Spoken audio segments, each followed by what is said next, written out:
Have you ever imagined that the pillars of Christianity may be based on incomplete or carefully rewritten stories? What if figures essential to the dissemination of the faith were silenced, forgotten, or deliberately erased over time? Perhaps the Church's greatest secrets lie in the gaps, in the names that barely appear, and in the voices that echoed only briefly before being drowned out. James, Mary Magdalene, Bartolomeu, Judas Tadeu, and so many others carry powerful legacies, often conflicting with the dominant narratives we know today. Why were certain texts banned, their ideas classified as dangerous or heretical? Why did figures like Paul gain prominence, while other, equally important, apostles were relegated to oblivion? These questions are not just provocations. They open a door to forbidden, excluded, and even persecuted knowledge. A parallel history of Christianity, full of mysteries and controversies, waits to be unraveled. Get ready to discover the hidden stories behind the forgotten apostles. Every detail will challenge what you have always believed to be true. Are you ready to question conventions, explore the forbidden, and embark on a journey that could change your perception forever? Before we continue, take the opportunity to subscribe to the channel and turn on notifications. After all, you won't want to miss any details of this dive into the shadows of Christian history. James, known as the Just, was such a peculiar figure that he seemed to differ from the rest of the Christian community in Jerusalem. For many, he was not just the brother of Jesus, but a spiritual leader whose influence crossed cultural and religious boundaries. He was respected even by Jews who did not adhere to Christianity, perhaps because of his serene posture, his ascetic practices, and his role as mediator. But, as in all good stories with hints of controversy, Tiago was overshadowed by the official narrative. Could he have been silenced to pave the way for Peter's primacy as the first pope? It is curious to observe how certain apocryphal texts, such as the Gospel of the Hebrews, place him in a position of equality or even superiority in relation to Peter, leaving a trail of questions that few dare to explore. Historical records show that James played a crucial role in the early church, especially during the Council of Jerusalem, Acts 15. There, he was the spokesman for the Jewish Christian community, presenting decisions that balanced tradition and innovation. Eusebius of Caesarea, the famous church historian, mentions James as Bishop of Jerusalem, a title that many argue is almost equivalent to that of Supreme Leader. However, have you ever wondered why, when studying official history, his figure appears as a pale shadow of his true influence? Perhaps because accepting his leadership would challenge the Rome-centric narrative, something that, let's face it, would be inconvenient for those in power. The figure of James also appears in the Epistle of Galatians 2-9, where Paul mentions him as one of the pillars of the church, alongside Peter and John. But it is intriguing how this mention seems more of a formality than a real representation of its importance. What hides behind this discreet treatment? Was it an attempt to minimize the relevance of a leader who not only rivaled, but also clashed with his visions? After all, nascent Christianity was undergoing complete transformation, trying to reconcile a historical Jesus with the universal Christ.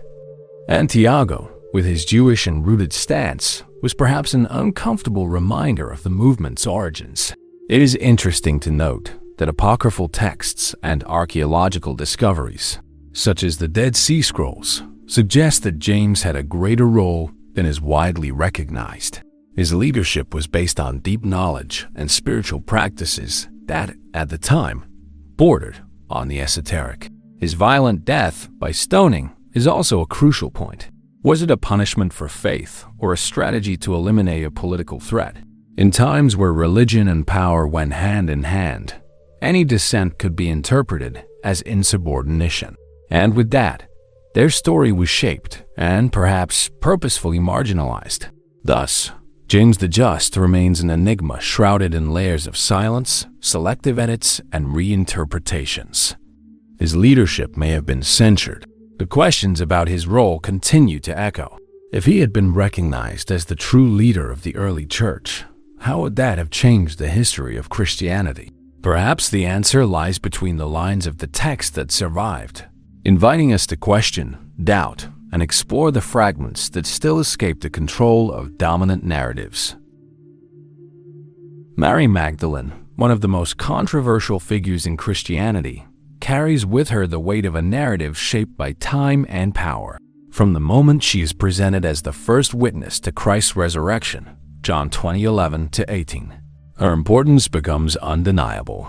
But, curiously, the role of this woman, whom Jesus trusted to carry the most important news in Christian history, was gradually diminished, transformed, and, in some cases, even ridiculed. Some Gnostic texts, such as the Gospel of Mary, portray her as a spiritual leader, rivaling Peter in influence. However, in the West, her image has been shaped to reflect only a repentant sinner, creating a disconcerting contrast that deserves to be explored.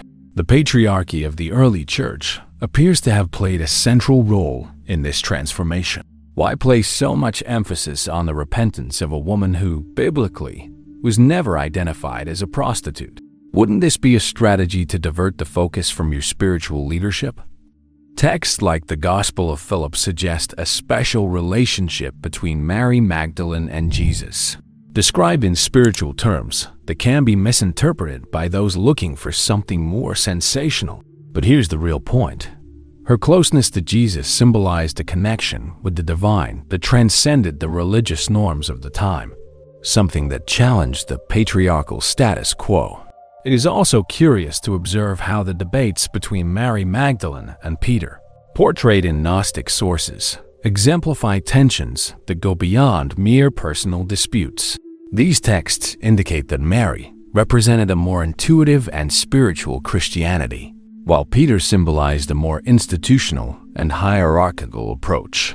When analyzing these accounts, an uncomfortable question arises. Would the Christianity we know today have been different if the influence of Mary Magdalene had not been reduced? By erasing their leadership, power structures ensured that spirituality was controlled by predominantly male hands. Archaeological discoveries and paleographic analyses, such as those from Nag Hammadi, reinforce the complexity of this figure. The Gospel of Mary is not just a text about a woman seeking redemption, but rather a manifesto of spiritual wisdom. The message is clear. Mary Magdalene was no ordinary follower, but someone who understood the deepest teachings of Christ. And this is where the forbiddance element comes in. Why were texts like this deliberately excluded from the canon? Fear of a more mystical and less hierarchical approach to faith may have been the catalyst for their exclusion. Thus, Mary Magdalene continues to be a symbol of power and censorship. His story, full of hidden knowledge and forced transformations, challenges the reader to reconsider everything they have been taught about biblical figures. Was she a leader, an apostle to the apostles, or just a woman conveniently reduced to meet the needs of a patriarchal system? The answer, once again, is hidden between the lines, waiting to be uncovered. And when following this path, we cannot help but ask, who else has had their voice silenced over the centuries? Andrew, the first of the apostles to be called by Jesus, John 1:40, seems to live eternally in the shadow of his more famous brother, Peter. And yet, its story is rich with nuances and mysteries that are rarely explored. Imagine the dynamic between two brothers, both chosen to change the world, but only one being exalted as the rock upon which the church would be built. Andrew, with his more discreet personality, was the one who introduced Peter to Jesus. This historical irony almost sounds like the prelude to a family plot, where glory is distributed unequally, not by merit, but by political and religious necessity. If Andrew had been born in another time or circumstance, perhaps he would be remembered as the apostle who took Christianity beyond the borders of Judea. His missionary work in Greece and Asia Minor is proof of his dedication, and his association with Constantinople shows that his influence was profound in the East. But why, then, is it practically ignored in the West? Was his relevance a race to consolidate Peter as the central figure of the Roman Church? History seems to confirm this suspicion. as Orthodox traditions revere him as the patron of Constantinople, a title that itself challenges Rome's spiritual monopoly. The differences between Andrew and Peter also lead us to reflect on how early Christianity dealt with internal disagreements. While Peter was the face of the nascent church in Rome, Andrew represented a more decentralized Christianity, more focused on the communities that flourished in peripheral regions. This duality, which could have been a strength, was transformed into a hierarchy, where Pedro rose to the top and Andre disappeared into the footnotes of history. But was this marginalization accidental? Or was it connected to a deliberate strategy to silence voices that did not align with the institutionalization of faith? Historical documents and local traditions reinforce that Andre played a significant role in the spread of Christianity. He not only founded churches, but also inspired entire communities to follow Jesus' example. His death, by martyrdom in Greece, is a testimony to his dedication. He is said to have been crucified on an X-shaped cross, a symbol that, ironically, has become more recognizable in heraldry and myth than his name in the West. This disconnect between his legacy and his memory in the Roman tradition raises uncomfortable questions about how historical narratives are constructed and deconstructed. Andrew's mystery leaves us with more questions than answers. Was he the forgotten brother, or the silent rival who needed to be erased for another to shine? The fact that his memory is so vivid in the East and so obscure in the West seems to be more than a coincidence. Andre reminds us that history is always written by those who have something to gain, and often at the expense of others. And this leads us to ask, who else, besides Andre, was left behind in the construction of the Christian narrative? Bartholomew, one of the 12 apostles mentioned in the Gospels, is a name that rarely gains prominence in conventional Christian narratives. But the fragments of his story that have come down to us carry echoes of extraordinary achievements and a trajectory shrouded in mystery. It is said that Bartholomew took Christianity to distant lands, reaching India and Armenia, exploring territories with a courage and determination that rivals that of any mythical hero. However, his life and work are surrounded by intriguing gaps. Why so few records detail his missions, even in regions where he supposedly made a major impact? Could the neglect of its history be another reflection of power struggles in the early church? In India, Bartholomew is associated with the introduction of Christianity in regions that still preserve traditions related to it today. Ancient texts mention that he brought with him a gospel in Hebrew, a manuscript that, like so many other relics of the past, was lost or hidden over the centuries. Could it be that these scriptures carried spiritual messages that did not align with the official narrative? Its presence in India, confirmed by local traditions and later missionary accounts, is a reminder that early Christianity was much more diverse than institutionalized versions would have us believe. But, as is common in these cases, what did not fit into the dominant mold was left aside, relegated to oblivion. Bartholomew is also widely recognized for his evangelization in Armenia, where he reportedly faced brutal persecution. His martyrdom, in which he was skinned alive, became a symbol of his unshakable faith and the price paid for challenging power structures. Interestingly, the regions where he preached continue to revere him, but his memory remains peripheral in Western tradition. What explains this contrast? Armenia and India, both places where Bartholomew left his mark, were never central to Roman Christianity, and perhaps that is why his deeds were erased from the main narrative. After all, it's easier to control a story when certain voices are deliberately silenced. Armenian manuscripts, in particular, present Bartholomew as a figure of profound spiritual influence, mentioning miracles associated with his missionary work. But even these sources have faced censorship over the centuries. Wouldn't it be strange for an apostle of such impact to be treated almost as a footnote in the canonical Gospels? Bartholomew's marginalization reflects the tendency to centralize power in figures like Peter and Paul, while other, equally significant apostles were pushed to the margins of history. This choice, whether conscious or not, shaped the collective perception of who truly led the spread of Christianity. Bartholomew invites us to look at the edges of the official narrative, where we find stories that challenge what we think we know about the apostles. He was not just one of the 12, but a trailblazer who took Christianity to lands where few would dare go. His life reminds us that hidden knowledge is not always a matter of purposeful mystery. Sometimes it is simply the result of deliberate choices about who deserves to be remembered. And that leaves us with a nagging question. How many other Bartholomews are hiding in the shadows of Christian history, waiting to be rediscovered? John, the beloved disciple, is a figure who carries a unique magnetism in the Christian narrative. The depth of his writings, such as the Gospel of John and Revelation, highlights him as someone who saw Christianity not just as a new religion, but as a transformative spiritual experience. However, his theological vision seemed to challenge Paul's practical and institutionalized approach. While Paul was busy building churches and consolidating a hierarchical structure, John invited us to delve into the mystery of the Logos, the Word that was in the beginning. It's not difficult to imagine the friction this could generate. After all, how can John's mysticism be reconciled with Paul's pragmatism? John's writings suggest a more symbolic and esoteric understanding of Christ's message. His words point to a divine experience that transcends everyday religious practice, something that could have been seen as a threat to the institutional organization of nascent Christianity. Paul, on the other hand, focused on rules and doctrines that would make faith accessible and applicable to the masses.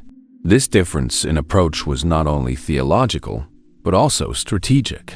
In a world where the survival of any movement depended on its ability to structure itself, John's mysticism could be interpreted as impractical and even dangerous. However, the friction between these two pillars of early Christianity goes beyond a mere difference of opinion. There are indications that the tension between John and Paul reflected a larger dispute over the future of the church. Would it be a space for encountering the divine, as John seemed to defend, or an institution with laws and rulers, as Paul envisioned? The answer to that question shaped Christianity as we know it today. And interestingly, while Paul became the architect of Christian theology, John was relegated to the role of solitary visionary, whose depth is often diluted in simplistic interpretations. Writings such as the Revelation of John, with its coded visions and enigmatic symbolism, offer a glimpse of a Christianity that was not only concerned with earthly life, but with spiritual and cosmic realities. It is a text that resonates more with Hermeticism and Gnosis than with the Pauline epistles, full of practical instructions. It is no wonder that Revelation was one of the most controversial books to enter the biblical canon. Its challenging content seemed always on the verge of being deleted, but the power of its message was too great to ignore. John, therefore, remains an enigma within the Christian narrative. He was not just a beloved disciple, he was a thinker who challenged the institutionalization of faith, offering a vision that continues to intrigue and inspire. His silent rivalry with Paul reminds us that early Christianity was anything but monolithic. And while many prefer to see this tension as a mere difference in style, perhaps it is the key to understanding the paths the church could have taken, but did not. What would have happened if John's mystical vision had prevailed over Paul's pragmatics? This question, loaded with possibilities, takes us directly to the next point of reflection. Among the most intriguing texts of early Christianity, the Gospels of Thomas and Philip stand out as works that offer alternative perspectives on the message of Jesus and his followers. The Gospel of Thomas, for example, does not narrate events from the life of Christ, but presents 114 sayings attributed to him, many of which delve deeply into symbolism and spiritual insight. The Gospel of Philip is known for its enigmatic passages about the sacraments and for suggesting a special relationship between Jesus and Mary Magdalene. But why, then, were these texts not included in the biblical canon? Was it because they challenged the primacy of Peter and Paul, or because they presented a more esoteric vision of Christianity, less aligned with the interests of the institutional church. The Council of Nicaea, held in 325 AD, was a milestone in the consolidation of Christianity as the official religion of the Roman Empire. It was also the time when many texts considered heretical were formally rejected. The Gospels of Thomas and Philip, with their messages of self-knowledge and direct connection with the divine, seemed incompatible with the emerging institutional theology. Thomas's message, in particular, emphasized the idea that the kingdom of God is within you, a concept that lessened the need for a religious hierarchy to mediate faith. For an empire seeking control, this approach was subversive, to say the least. Furthermore, Gnostic texts such as these challenged mainstream Christianity by proposing symbolic and spiritual interpretations that resonated more with Hermetic and mystical traditions than with Roman orthodoxy. The Gospel of Philip, for example, contains passages that speak of a sacred feminine and spiritual rituals that were seen as threats to patriarchal doctrines. The famous mention of Mary Magdalene as Jesus' companion fueled centuries of debate and conspiracies. But what is most intriguing is how these ideas continue to fascinate and challenge modern conventions about the role of women and the nature of Christian spirituality. The discoveries of Nag Hammadi in 1945 brought these texts back to light, revealing a diverse and vibrant Christianity where different interpretations coexisted. The Dead Sea Scrolls also shed new light on the diversity of religious thought in the period. But despite these revelations, the Gospels of Thomas and Philip continue to be treated as peripheral works, relegated to academic study and on the margins of popular spirituality. What explains this resistance to accepting your messages? Perhaps because they invite us to question the foundations of institutionalized faith, challenging us to seek a more direct and personal spirituality. The Gospels of Thomas and Philip are not just apocryphal texts. They are fragments of an alternative Christianity, a window into a time when faith was less about dogma and more about experience. Its exclusion from the canon does not diminish its importance. On the contrary, it only reinforces the idea that certain knowledge was deliberately prohibited or censored to preserve the dominant narrative. And this leaves us with an inevitable question. If these texts had been included, what would Christianity be like today? The answer, as always, is hidden between the lines, waiting to be discovered. Judas Thaddeus, often confused with Judas Iscariot, is a figure who walks on the margins of Christian history. Despite being listed among the 12 apostles, his presence in the Gospels is minimal, and his legacy seems shrouded in mystery. He is mainly remembered for his Epistle of Jude, a short text but full of apocalyptic and mystical references that set him apart from his peers.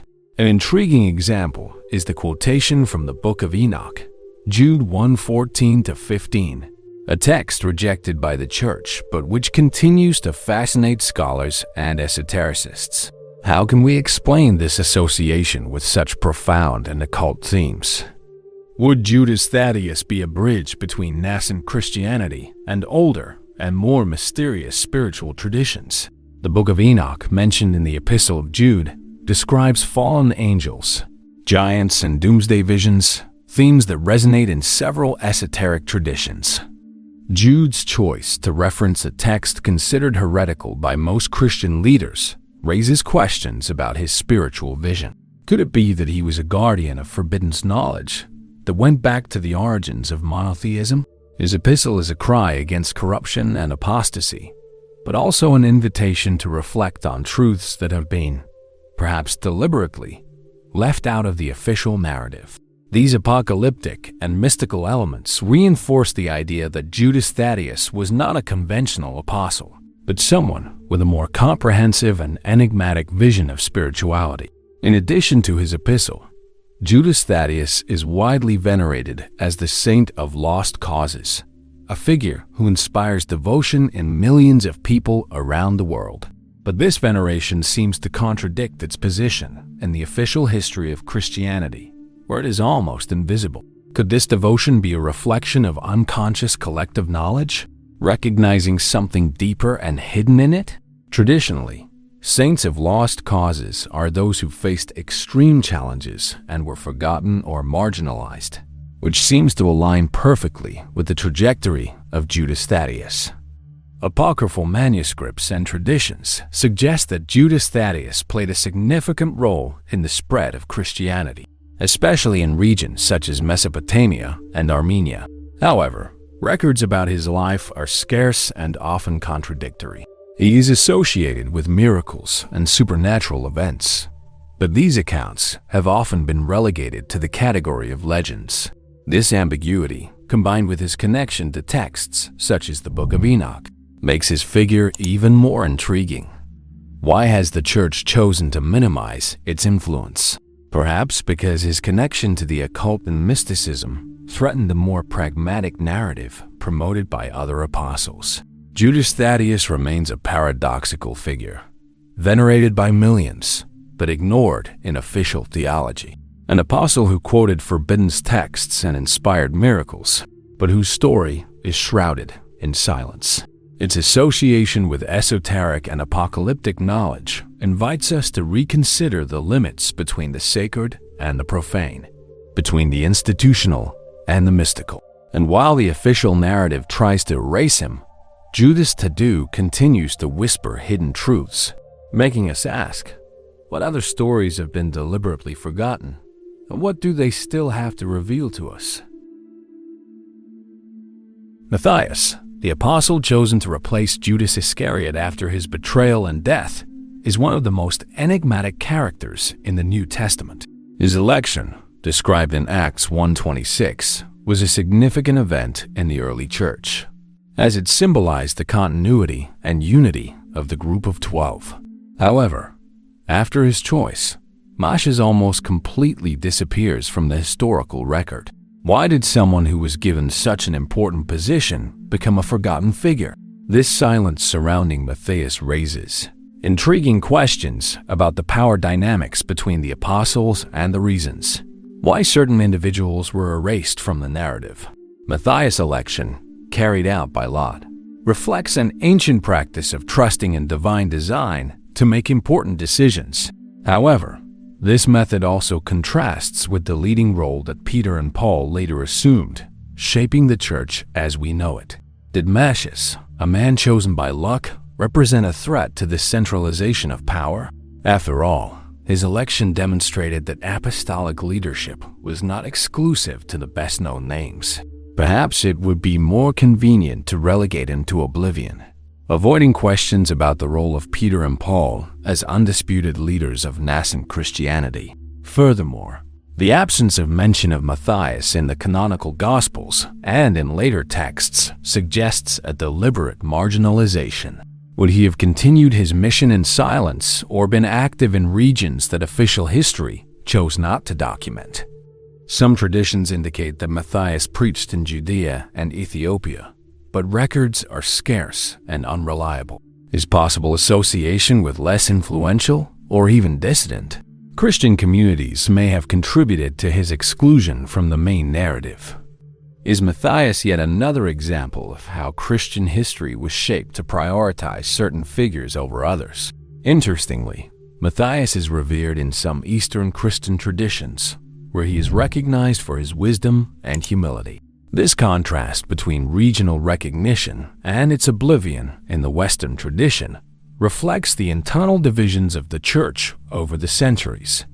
The choice to ignore his contribution seems less a matter of negligence and more a deliberate strategy to reinforce the hegemony of Rome-centered narratives. After all, admitting Matthias' relevance could call into question the idea that early Christianity was led exclusively by Peter and Paul. Matthias, therefore, is a reminder of the gaps and choices in the construction of Christian history.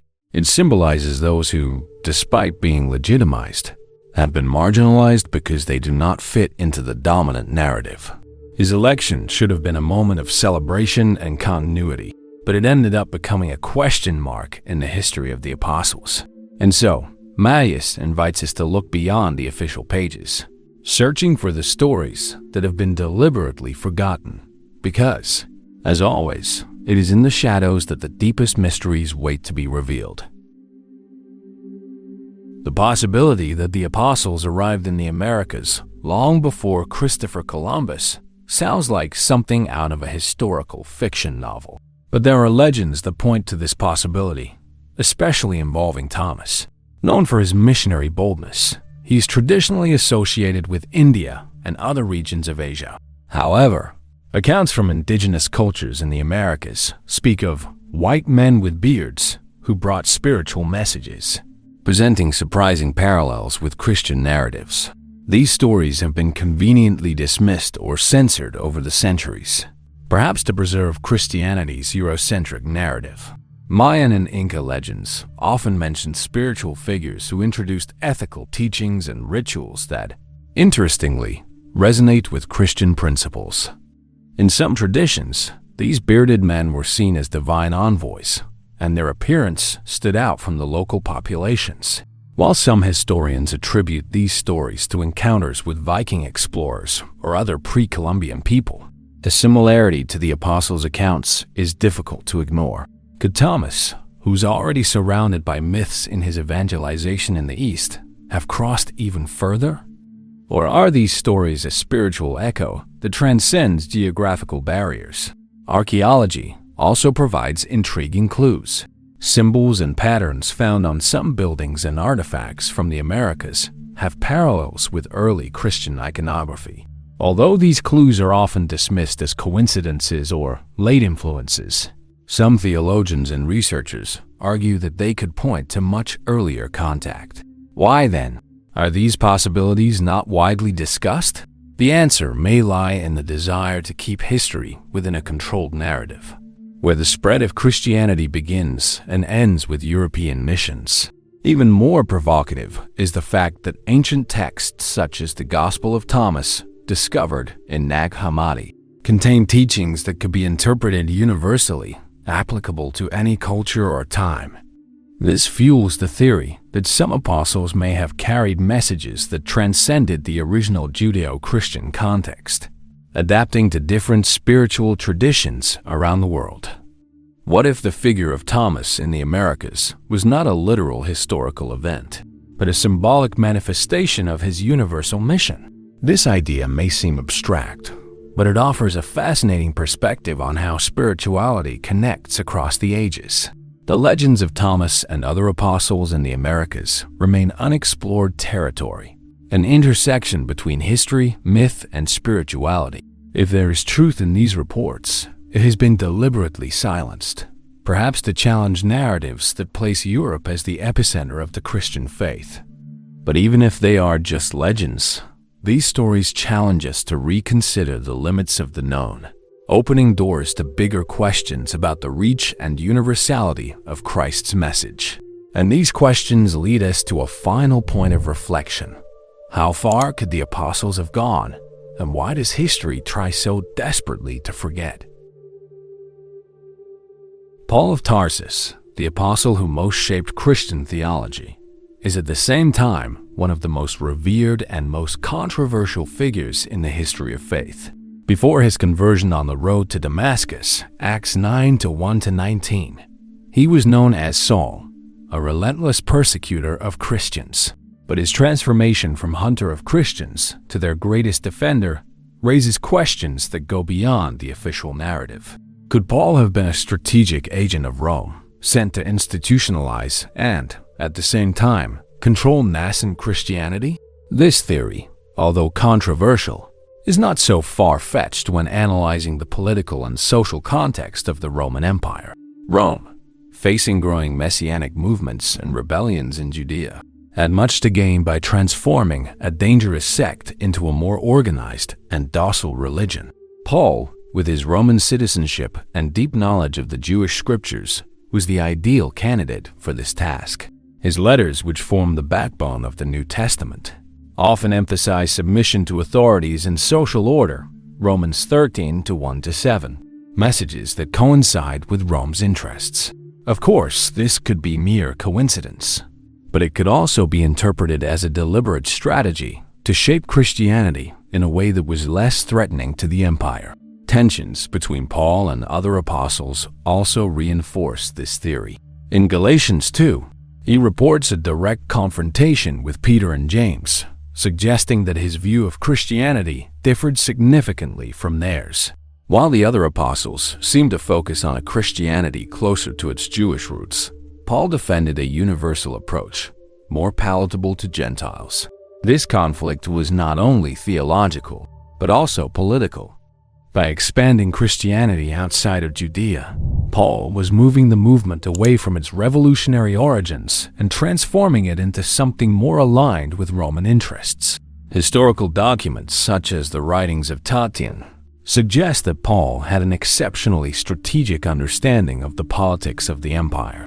His missionary journeys and founding of churches in key regions demonstrate an ability to expand Christianity in a systematic and organized manner. But this raises the question, did Paul act as a spiritual visionary or as a political strategist? The truth may lie somewhere between these two extremes, but his undeniable influence shaped Christianity into an institutional religion that survived and thrived within Rome's power structures. Paul remains a complex, multifaceted figure whose motivation continues to be debated by scholars and theologians.